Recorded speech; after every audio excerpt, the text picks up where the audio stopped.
여러분, 군주론을 쓴 마키아벨리가 한 이야기 가운데 이런 말이 있습니다. 태초에 힘이 있었다, 파워가 있었다는 겁니다. 권력이 있었다는 거죠. 어떻게 보면 그의 말처럼 그 말은 힘이 너무나 중요하다는 의미도 되는 거죠.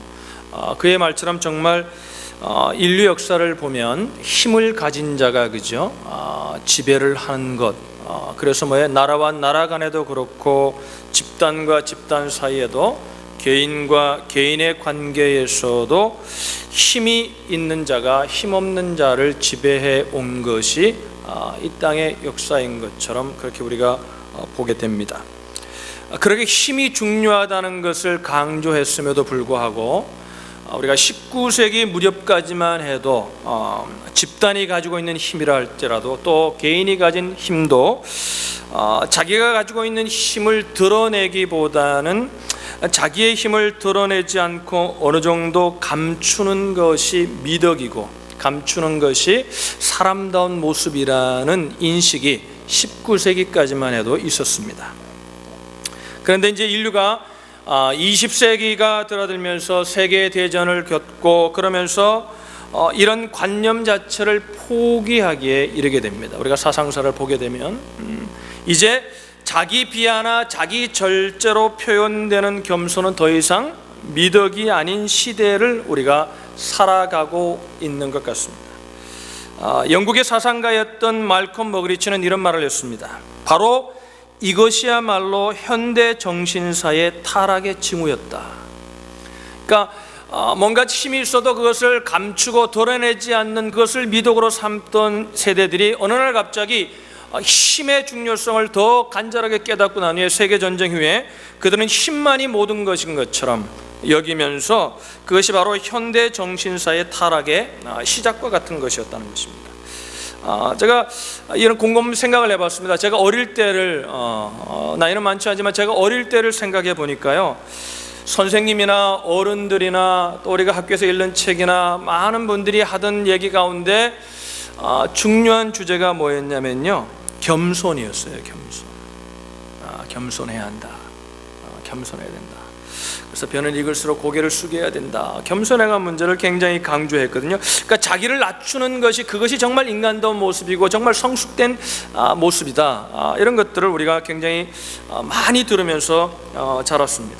그런데 여러분, 지금 시대를 보면요, 미디어도 그렇고 사람들과 만나서 얘기해도 보고도 그렇고 또 우리가 입사시험을 갔다고 하면 여러분, 입사시험 가가지고 저는 아무것도 모릅니다, 저는 참 부족한 사람입니다, 이러면 다 시험에 떨어져요.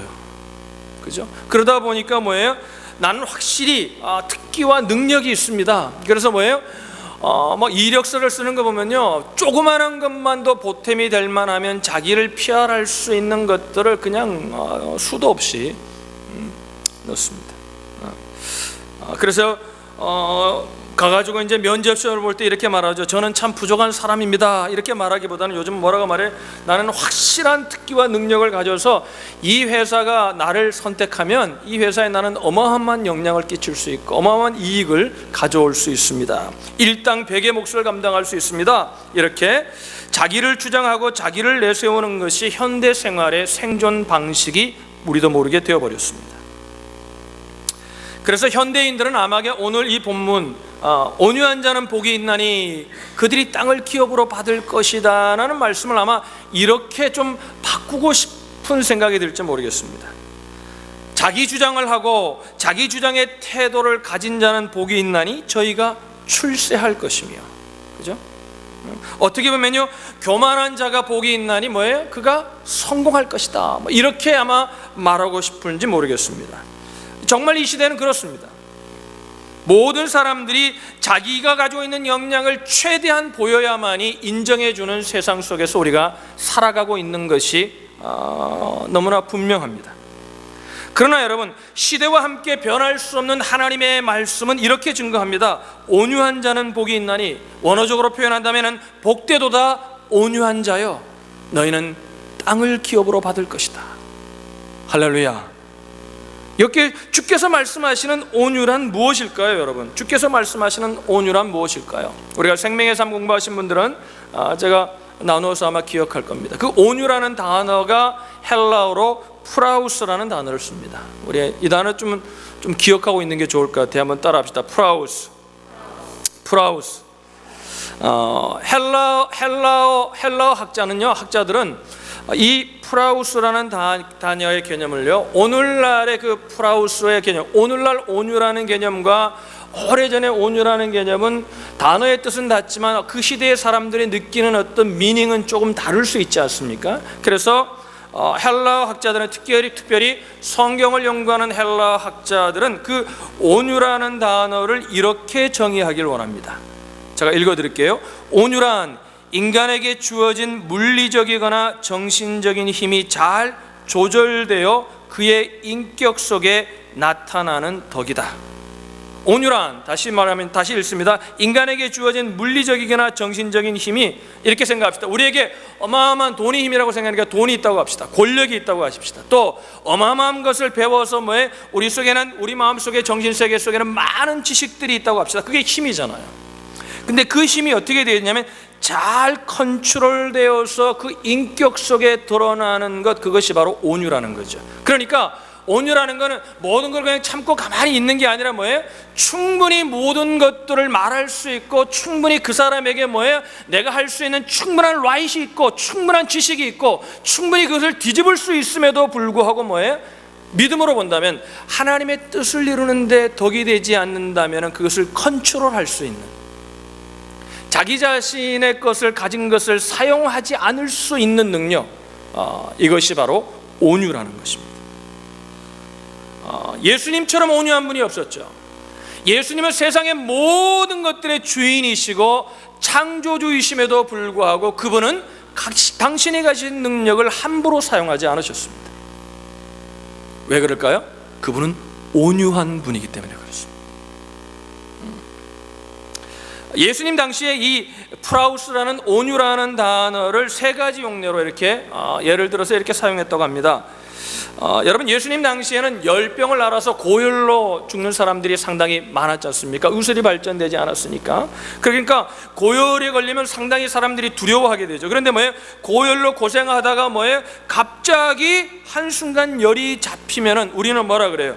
이제 괜찮아졌다, 이제 열이 내려갔다, 이렇게 얘기하는데, 초대교회 예수님 당시의 사람들은 그렇게 열이 올라갔다가 갑자기 열이 잡혀서 열이 내려가면은 열이 잡혔다는 의미로 온유해졌다는 프라우스라는 단어를 사용했다고 합니다.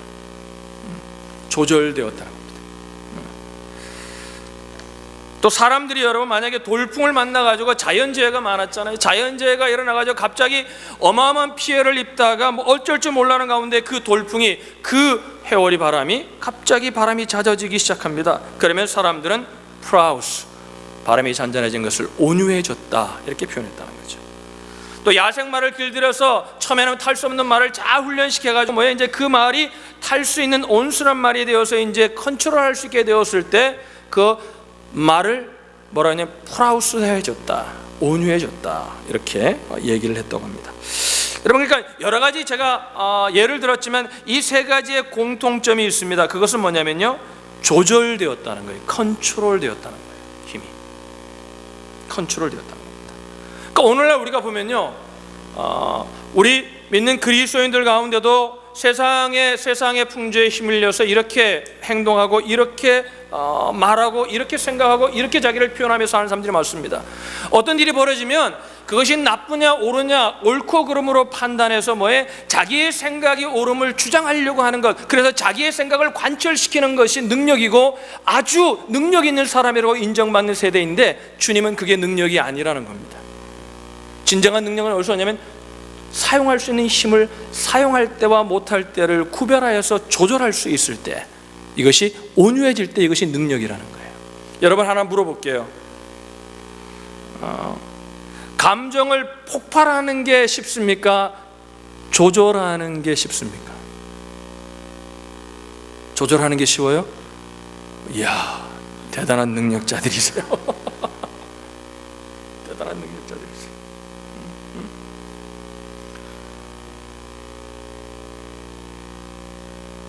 성경에는 무엇보다도 자기의 마음을 다스릴 줄 아는 자는 성을 얻은 자보다도 더 능력이 있는 자라고 말합니다. 왜 그러냐면 마음을 컨트롤하기가 어렵기 때문에 그렇습니다. 여러분, 오늘날 문명이 얼마나 발달했습니까? 그죠? 정말 아주 조금만 생각을 하고 살지 않으면 금방 우리는 뒤처지는 인생. 굉장한 속도로 문명들이 발달하고 산업화를 통해 정보화를 통해 어마어마한 지식들이 흘러내리고, 그죠? 여러분, 얼마나 살기 편해진지 몰라요. 그죠? 살기 얼마나 편해졌어요.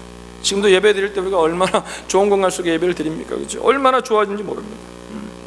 문명은 발달하고 삶은 더 편리해지고 살기 좋아지고 있습니다. 그런데 여러분, 놀라운 것은 뭐냐면요, 사람들은 더 신경질적이고 더 파괴적이 되어 간다는데 이게 모순입니다. 우리가 좀 사람이 편해지면, 우리 생각에는 뭐예요? 사람이 좀 편해지면 뭔가 조금 여유가 생기고 좀 뭔가 할 수 있는 것들이 생겨, 그러면 좀 더 성격이 좋아질 것 같잖아요. 그런데 여러분, 문명이 발달해 더 편해지면 편해지는 것을 누리면서도 사람들은 점점 더 신경질적이 되고 파괴적이 되어 간다는데 이게 참 문제예요. 조그마한 일에도 사람들이 참지 못하고 분노합니다. 여러분이, 제가 미국에 처음 왔을 때요, 미국은 좀 다른 세상 같더라고요. 특히 여기 라체스터가 조금, 여기가 한국말로 하면 좀 양반 도시예요. 여기가요. 큰 도시하고 좀 달라요. 사람들이 굉장히 나이스하고요. 제가 여기 처음 왔을 때는요, 뒤에서 빵빵 울리는 소리를 들어보기가 거의 1년에 대략 한두 번 들을 수 있을까 했어요. 근데 요즘은 운전하다가 너무 자주 듣습니다. 미국 사람들도 자꾸 급해져 갑니다. 옛날에 처음에 제가 왔을 때, 저보다 더 오래 본 분들은 더 느끼겠죠. 제가 13년, 몇 년 전에 13년, 14년, 만 13년 됐는데요. 그때 왔을 때마다요, 이렇게 기다려서 뭐를 이제 캐셔가 있으면요, 이 사람들은 참 캐셔 두면 누가 와서 좀 와서 열어주고 안 하잖아요. 이렇게 그랬을 때 캐셔가 있으면요, 다 이렇게 기다렸어요, 사람들이. 그런데 지금은 여러분, 샘슨이나 어디 가보세요. 여기만 가보세요. 이따가요, 기다리는 게 아니라 저기 빈자리가 또 막 합니다. 이거 볼 수 없는 풍경이었어요, 미국에도. 지금 우리 쉽게 그런 걸 봅니다. 그죠? 기다리지 못합니다, 미국 사람들. 특히 우리 한국 사람은 어떻게 해요?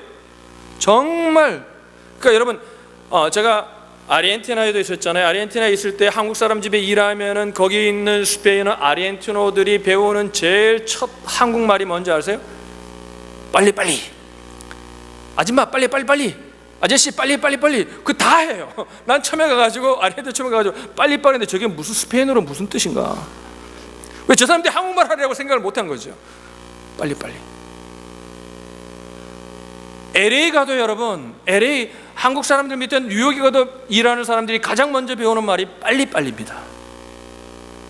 빨리빨리. 제일 자주 하는 말이거든요. 그러니까 한국에 있다 보면은, 여러분, 제가 옛날에 한국에 목회할 때 새벽에 이제 새벽 예배들을 많이 하잖아요. 그러니까 새벽에 이제 차를 운전하고 가다 보면은 빨간 신호가 되면 이렇게 씁니다. 그러면요, 뒤에 차가 서가지고요, 아무 차가 없는데 안 간다는 거예요. 빵빵빵빵 막 그립니다. 그 어떤 신호등은 한 1분 정도 기다려야 되는 신호도 있어요. 그럼 한 1분 기다리면 빵빵 그러다가 내가 아무런 반응을 안 하면 차에서 내려가지고요, 막 옵니다. 이게 한국이에요, 지금. 이게 우리 민족이에요. 그런데 여러분, 우리 민족이요, 이렇게 빠른 거를 좋아하는 민족이 아니었습니다. 우리 한국 역사를 보면요, 우리 민족은 굉장히 슬로우한 것을 즐길 줄 아는, 풍요를 아는 민족이었습니다. 요즘은 한국이, 여러분, 미국도 그렇고 전 세계 슬로우 시드라는 게 여러분, 그게 아주 유행이잖아요. 이상한 세상을 만난 겁니다. 그래서 어느 한국 학자가요, 한국이 왜 이렇게 급해지고 왜 이렇게 사람들이 성질이 막 이렇게 됐나 살펴보니까요, 그분의 말이 꼭 맞는 건 아니지만 그분의 말에 이게 좀 동의가 되는 것 같아요. 제가 몇 번 얘기한 것 같은데요, 언제부터 한국 사람이 이렇게 했냐면요, 라면을 먹기 시작하면서부터 이렇게 됐다고 합니다. 라면. 일본이 안 좋은 영향을 준 거예요. 라면을 먹기 시작하면서. 그러니까 인스턴트 식품에 길들여지면서 뭐예요? 당장 끓여 먹어야 하니까 우리는 더 이상 기다릴 수 없는 사람이 되었다는 거죠. 더 급하고 더 사나워지고 더 쉽게 분노를 폭발하면서 그죠? 인생을 살고 있어요. 이것이 여러분, 우리 정신생활의 치명적인 영향을 주고 있다는 겁니다. 한 템포 느리면, 그러니까 여러분 사람들이 그래요. 제가 슬로우 시즌이라는 데를 가서 체험한 그 체험담을 읽어보니까요, 그 사람들이 거기 가서 뭐 아무것도 하는 게 아니에요. 그냥 이렇게 슬로우하게 그냥 천천히 걷는 것도 천천히 걷게 되고, 거기 가면 이렇게 여유가 생긴다. 그러니까 뭐예요? 거기 가면 힐링이 일어난다 그러대요, 사람들이. 그러니까 거기 먹을 것도 별로 안 좋고 그런데 거기 다 가는 거예요, 사람들이.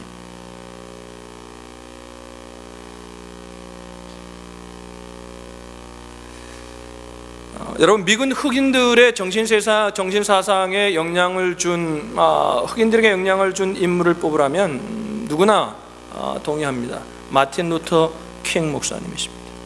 그죠? 그 목사님은 흑인들의 인권을 찾기 위해서 뭐예요? 폭력을 사용하지 않고, 그죠? 사랑하면서, 그죠? 인내하면서 아주 중요한 영향을 끼쳤던 분입니다. 끝까지 사랑을 강조하고, 그죠? 폭력을 배격했던, 그래서 끝까 어떻게 하다가, 그죠? 그것 때문에 목숨을 잃기도 했던 분 아니에요? 그런데 요즘 미국 흑인들이 예수 안 믿는 사람들 가운데, 또 미국 흑인들 간 정신사상 가운데 그 마틴 루터 킹의 정신사상에 영향을 받아왔던 그들이요, 지금 이렇게 무브먼트가, 정신사상의 무브먼트가 일어나고 있는데요, 굉장히 폭력적으로 변하고 있습니다. 그 이유가 뭐냐면요, 그들에게 영향을 주는 사람이 말콤 X라는 인물입니다. 여러분, 덴젤 워싱턴이 주演했던 그 말콤 X 영화 보셔서 참 좋은 영화입니다. 근데 그 영화가 참 좋고 사실을 바탕으로 만든 영화지만 저도 잘 모르지만 제 개인적인, 제가 가지고 있는 지식으로 판단하기에 그 영화에서 너무 말콤 X를 미화했다는데 좀 문제가 있는 것 같아요, 그 영화에. 여러분, 그 사람은요 뭐를 강조했냐면요, 미움의 힘을 강조한 사람이에요. 사랑만을 강조하는 것은 우리의 인권을 찾을 수 없다, 우리의 권리를 찾기 위해서는 폭력의 정당한 권리라도 힘이 있다면 사용해야 된다. 저는 좀 염려가 됩니다. 이 흑인 사회에 이분이 영향권이 점점점 커져간다는 건요 굉장히 불안한 거예요. 이들의 미래가 밝지 않습니다. 폭력으로, 힘으로 얻은 것은요, 그건 오래 가지 못합니다. 그건요 결국은 망하는 길로 가는 겁니다. 마틴 루터 킹 목사님은 지향한 것이 조절된 힘이었지만 반면에 말콤 X는 뭐예요? 폭발된 힘, 터뜨리는 힘을 강조했어요. 여러분, 다시 한번 질문합니다. 참는 것이 어렵습니까? 터뜨리는 것이 어렵습니까? 참는 게 어려워요. 근데 그게 힘이라는 거예요. 자기의 마음을 다스리는 자는 성을 빼앗는 자보다 낫다 그랬거든요. 그러니까 성경에서 말하는 온유라는 것은 그 하나님이 주시는 놀라운 축복 가운데 온유라는 복인데, 그 온유라는 복은 뭐냐면 잘 조절될 수 있는 힘, 컨트롤될 수 있는 힘이라는 거예요. 제가 오늘 이 말씀을 준비하면서요, 저희 어머님 때 시대를, 저희 아버님 시대 때를 생각해 봤어요. 가정에서요, 부모님들, 특히 저희 어머님 세대를 보면 저희 어머님은 모든 것들을 참으시는 분이셨어요. 근데 요즘 만약에, 여러분, 요즘 제가 생각을 해보는 겁니다. 요즘 만약에 저희 어머님처럼 모든 것들을 참고 인내하면서 가정을 지킨 그런 삶을 살면요, 요즘 이렇게 바보라고 얘기합니다. 왜 그렇게 살아? 자기를 인생 한 번 있는 거 즐기면서 자기 뜻대로 살아야지, 왜 그렇게 숨을 죽이면서, 왜 그렇게 참으면서 사느냐? 여러분, 저희 부모님 때들은 배운 지식은 우리보다 조금 못할 수 있습니다. 세계적인 경험도, 세계관도 우리보다 좁을 수 있습니다. 그러나 그 세대들은 뭐예요? 참는 힘, 온유가 가져오는 힘을 그들은 지식으로 배운 것이 아니라 삶을 통해 배워왔다는 거예요. 오늘날은 그걸 배우지 않는다는 거예요. 이게 참 하나님이 주신 놀라운 복인데, 온유가, 이 프라우스라는 복이 어마어마한 복인데 이 복을 누리지 못하는 그리스도인들조차도 너무나 많다는 것입니다. 여러분, 마틴 루터 킹의 스승 역할을 했던 사람은 우리가 잘 알죠. 간디입니다. 간디는 비폭력 운동의 지혜를 그들을 통해, 마틴 루터 킹 목사님은 간디를 통해 비폭력 운동의 지혜를 배운 사람이죠. 인도 사람들은요, 간디가 평생을 걸고 지향했던 한 가지 중요한 정신을 시티아 크라라고 합니다.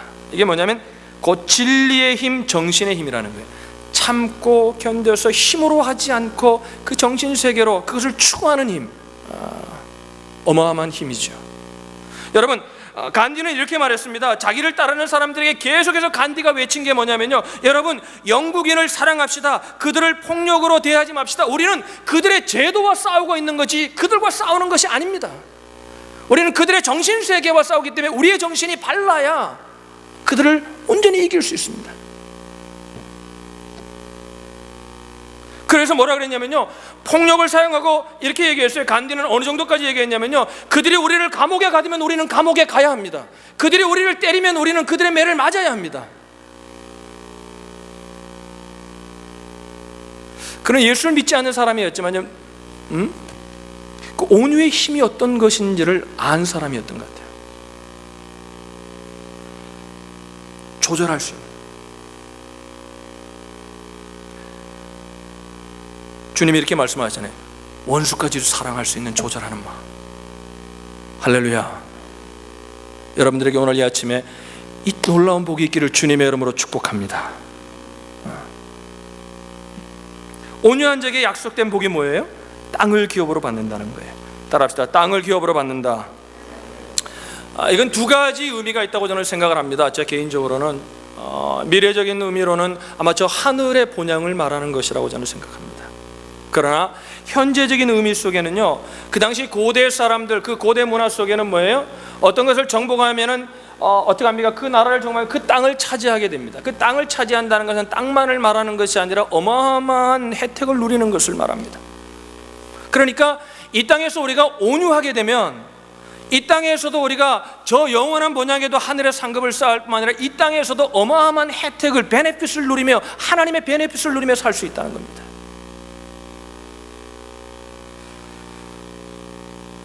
하나님은 어떤 사람들을 쓰시냐면요, 온유한 자를 들어 쓰십니다. 그들로 땅을 차지하는 승리를 이루게 하세요. 여러분, 한 예를 드릴게요. 모세는 우리가 가진 약점들을 다 가지고 있었던, 우리는 대단한 인물로 생각하지만 그도 많은 약점이 있었던 인물이었습니다. 그럼에도 불구하고 주님이 그를 쓰셨던 이유 중에 하나가 저는 무엇이라고 생각하면 온유라고 생각합니다. 민수기 12장에 보면은 모세가 구스 여인, 지금으로 말하면 이디오피아 여인을 아내로 맞아들이려고 하자, 그 여인을 데려다가 이제 결혼을 하려고 하자 형제들이 반대하기 시작합니다. 미리암도 반대하고 아론도 반대합니다. 그러면서 이렇게 말합니다. 도대체 네가 왜 이 일을 행하려고 하냐? 네가 이게 하나님의 뜻이라 그러는데 그것이 정말 하나님의 뜻이라면은 우리에게도 하나님이 그 뜻을 보이지 않겠냐? 그러면서 영적으로 도전하고 그의 권위에 대해서 도전을 합니다. 그러면서 여인을 받아들일 수 없다, 쫓아내라고 말합니다. 근데 여러분, 그 장면을 자세히 읽으면서 보는 게 뭐냐면 모세가요, 극도로 자기의 조절된 반응을 통해 자기의 감정을 드러내지 않고 조절했다는 겁니다.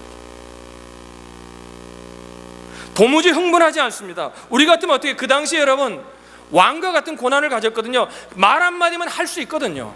그거 입 다물게 할 수 있는 거거든요. 그런데 그렇게 하지 않습니다. 그러니까 하나님이 가만히 지켜보시고 난 후에 모세의 손을 들어주는 표현을 하시면서 우리가 너무나 잘하는 표현을 하나님께서 그때 하신 거예요.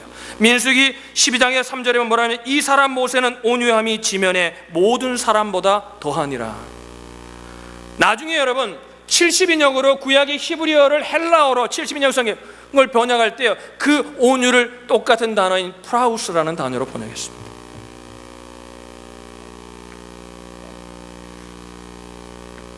하나님이 이런 모세를 쓰신 거예요. 여러분, 세상은 할 말을 해야 된다고 가르칩니다. 여러분, 그러나 주님의 나라에는요, 그 말하는 것도 조절할 수 있는 게 능력입니다. 할렐루야. 주님의 영광을 위해 말해야 하는 것입니다. 여러분, 만약에 이렇게 생각해 보십시다. 여러분이 한 회사를 책임지고 있는 CEO인데 중요한 일을 누구에게 맡기려고 한다고 하십시다. 자기 자신을 컨트롤하지 못하는 사람에게 아무리 능력이 있어도 불안해서 어떻게 그 일을 맡기겠습니까? 그죠? 일은 혼자 하는 게 아니잖아요. 자기 조절이 안 되는 사람에게, 삶이나 행동에 일관성이 없는 사람에게, 도무지 감정의 조절이 안 되는 사람, 이런 사람에게 일감을 맡길 수 있습니까? 저는 못 맡길 것 같아요. 능력보다 더 중요한 게 뭐냐면요, 오늘날 그래서 여러분 리더십이 어디로 바뀝니까? 몇십 년만 해도 리더십은 카리스마, 뭔가 지도력, 힘으로 상징했습니다. 이끌 수 있는 힘으로 상징. 그러나 여러분, 참으로 요즘 리더십이 어떻게 바뀌고 있습니까? 섬김의 리더십, 겸손의 리더십으로 오늘날 성경 속에서 세상은 배워가고 있는데, 우리는 세상을 역류해서 세상으로 따라가려고 하는 그리스도인들이 너무나 많다는 겁니다.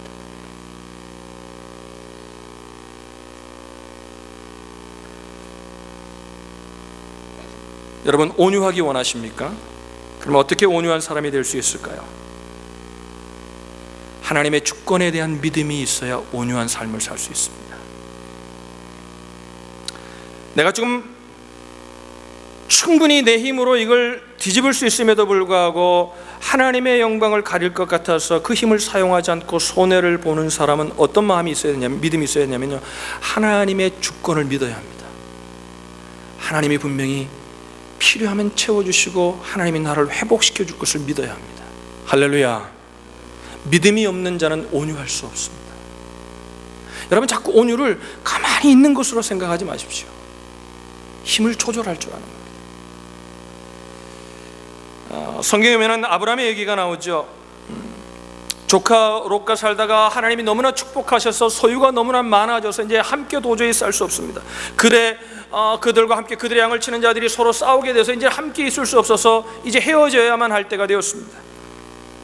그때 아브라함이 이렇게 말합니다. 족장 시대니까 그는 왕과 같은 사람입니다. 그는 조카니까 그가 데리고 온 사람입니다. 충분히 자기가 먼저 선택할 수 있음에도 불구하고 이렇게 말합니다. 네가 우하면 나는 좌하고 네가 좌하면 나는 우하겠다.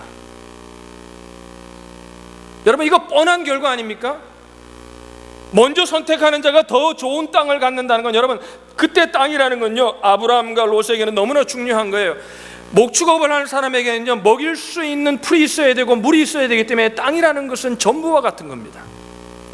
그런데 그는 담대하게 네가 좌하면 나는 우하고 내가 우하면 네가 좌하겠다, 네가 좀 하겠다, 네가 먼저 선택해라. 이럴 수 있는 이유가 뭐예요? 하나님의 주권에 대한 신앙이에요. 이게 믿음이에요. 할렐루야. 그러면 이 온유함이 어떻게 생겨나는 겁니까? 주권에 대한 믿음을 가지고 처음부터 가질 수 있는 게 아닙니다. 훈련을 통해 주어집니다.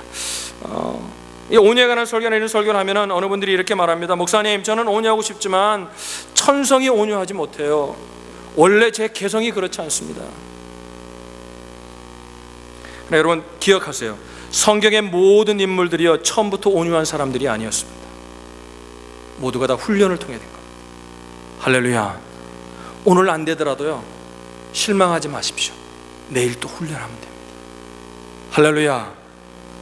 여러분, 예수님께서 이런 말씀하세요. 당신이 누구인지를, 당신이 어떤 사람인지를 얘기해 주시기 위해서 제자들에게 이제 당신을 알리면서 예수님이 이렇게 말합니다. 나는 마음이 온유하고 겸손하니. 그랬어요. 따라합시다. 나는 마음이 온유하고 겸손하니. 여러분, 주님께는 사랑도 있고 여러 가지 많은 모습이 있는데 왜 나는 마음이 온유한다는 걸 강조하셨을까요?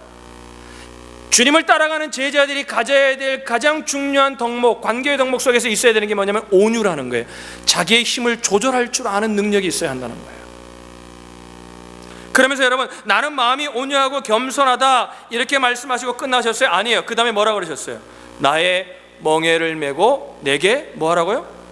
배우라. 따라합시다. 배우라. 온유는 어떻게 생긴다는 거예요? 온유는 배움으로 학습되어지는 거라는 거예요. 온유는 타고나는 것이 아니라, 힘을 조절할 수 있는 능력은 타고나는 것이 아니라 배움으로, 훈련으로 된다는 거예요. 여러분, 오늘 이 아침에 저와 여러분에게 이 온유의 복을 주셔서 여러분, 온유의 복을 학습하셔서 날마다 학습하심으로 더 온유로워지는 그 축복이 있기를 주님의 이름으로 축원합니다. 말씀을 이제 한 예발을 드리고 마치겠습니다. 합당한 인생이라는 책에 보면 어느 선교사님의 이야기가 있습니다. 이 선교사님은 아주 아주 그냥 밀림 속에 들어가 정글 속에 들어가서 그 원주민 토속인들과 함께 사역을 하는 그런 하나님의 사람이었습니다. 정글에서 사역하면서 그는 몸은 힘들고 어렵지만 늘 기쁨으로 그들을 섬기면서 사역을 해 나가고 있었습니다. 그런데 선교사님에게 조그마한 소원이 하나 있었습니다. 그게 뭐냐면 인간적인 소원이 하나 있었는데 파인애플을 마음껏 먹고 싶은 게 소원이었어요. 그런데 정글에는 파인애플 나무가 없는 겁니다. 그래서 아주 구해가지고 힘들게 구해서 자기를 도와주는 그 원주민 형제들과 함께 그 원주민 형제들을 하여해가지고 돈을 주면서 파인애플 나무를 심었습니다. 이제 파인애플 나무를 심었으니까 그 딸 하나님이 그 열매를 주실 날을 얼마나 선교사님이 기다렸겠어요. 기다리다가 정말 이제 때가 되었습니다. 이제 파인애플을 먹을 수 있는 때가 되었어요. 그런데 파인애플을 이제 먹을 때가 되었다고 생각해서 가서 따려고 했더니 파인애플이 하나도 없는 겁니다. 수소문해 보니까 뭐 밀림에서는 여러분 숨기는 게 없잖아요. 다 먹고 사는데, 그죠? 다 아는 거죠. 숨겨보니까 나중에 알고 보니까 뭐냐면 그 선교사님을 도와줬던 그 형제들이, 그 원주민 형제들이 다 따가지고 간 거예요. 화가 나가지고 그들을 불렀습니다. 어떻게 그럴 수가 있냐? 몇 개를 가져가는 건 좋지만 하나도 없이 다 따가면 나는 뭘 먹냐? 그리고 이건 너네들 것이 아니고 내 것이지 않냐? 그랬더니 이렇게 말합니다. 정글의 법칙은 심은 사람이 먹도록 되어 있습니다. 더 화가 나는 거예요. 도둑질을 하면서도 도둑질 했다고 생각을 못 하는 거예요. 그러니까 불러가지고 또 원주민 주장도 부르고 또 얘기를 합니다. 그러면 안 된다. 그런데 또 얘기합니다. 정글의 법칙은 심는 자가 먹는 겁니다. 그러니까 이제 협박을 합니다. 그분이 거기 가서 학교도 세우고 병원도 세웠거든요. 너희들 그러면 이 병원도 문 닫겠다. 그래도 요지분동입니다. 그래서 다음에는 그래도 좀 나아지겠지. 이제 다음에 이제 열매를 기다리는데 또 아니라 다를까 다 따가지고 버립니다. 정말 화가 났습니다. 화가 나서 막 야단을 치고 난 후에 하나님 앞에 엎드려 기도하는데 하나님이 이렇게 그 선교사님에게 말씀하시더라는 겁니다. 이게 네 거니 내 거니. 그래서 가만히 있었대요. 자기 마음의 생각인 줄 알고. 그랬더니 하나님이 또 기도하는데 끊임없이 말씀하시더라는 거예요. 이게 네 거니 내 거니. 주님께 그랬다는 거예요. 주님 겁니다. 그리고 그분이 깨달았다는 거예요. 이게 내 게 아니구나. 그리고 여러분, 다음 해가 됐는데 다 따먹어요. 근데 선교사님이 불러서 화를 내지 않는 겁니다. 그러니까 원주민들도 찾아와서 묻는 거예요. 왜 선교사님 화를 내지 않냐고. 따먹었는데. 그러니까 선교사님이 이렇게 말합니다. 이건 하나님의 것이니까 당신들 마음대로 먹을 수 있습니다.